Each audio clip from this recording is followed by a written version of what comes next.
So you've decided to become a beekeeper. What supplies do you absolutely need, which ones do you not need, and which ones are just luxury items that you might want to splurge on? The first thing you're going to need is a spot to put them. You should be able to face the entrance south or east, and that entrance should get morning sun. The longer they get sun during the day, the better.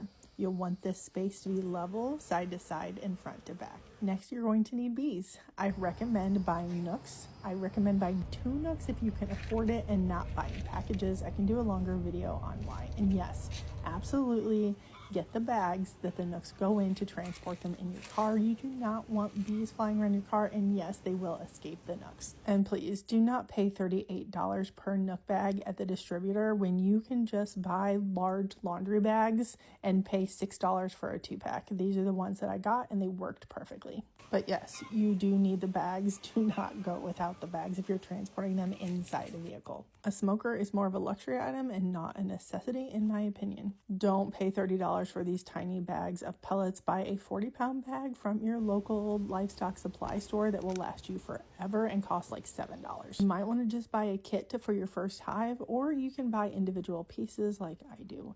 The first thing you're going to need is a screened bottom board. If you live in the South, they come with these mite drop trays. I pull them out. I don't use them. If you live up north, you might want to put that in place just to insulate the hive more. We can talk more about that later too. I am a huge advocate of running all the same size boxes. So my honey supers and my brood boxes are all mediums. If you are going to do mediums as opposed to deeps and shallows like the traditional method, you're going to need a spacer, and we will talk about that more later as well. Regardless of the size of boxes that you get, you're going to need frames that fit those boxes. There are shallow, medium, and deep boxes.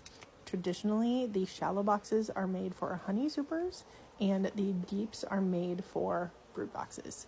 I run mediums and use mediums for both. The brood boxes are where the queen is going to lay her eggs and raise all of the babies. The honey supers are where the workers are going to store most of the excess honey. Some people choose to put a queen excluder between the bottom brood boxes and the top honey supers. I personally do not use queen excluders, and I will do an entire video on why not. And if you are brand new to beekeeping and you get your first nukes, you're going to need to feed them a 1-to-1 sugar to water syrup. So you're also going to need a method of feeding them. I talk about that more in the caption for your options for feeders. And I'll make videos on my favorite variations of the components, but really it doesn't matter too much. You do want to make sure they're either wax dipped or painted and sealed though. You'll also notice that I very rarely wear a full bee suit, but I do always wear a hood, so that in my opinion is mandatory, and I do always wear nitrile gloves because that keeps the bees off my hands.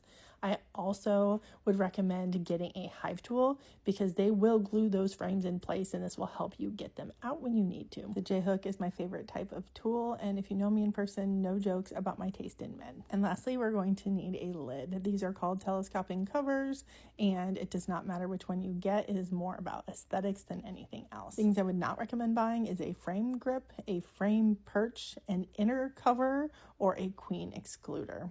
I do not use them and I don't find them necessary. Another thing not to buy is pre-made feed for them. Just mix sugar 1-to-1 with water. No heating required. I put a detailed list of the things I do buy versus the ones that I don't and their costs in the caption. As always, let me know if you have any questions.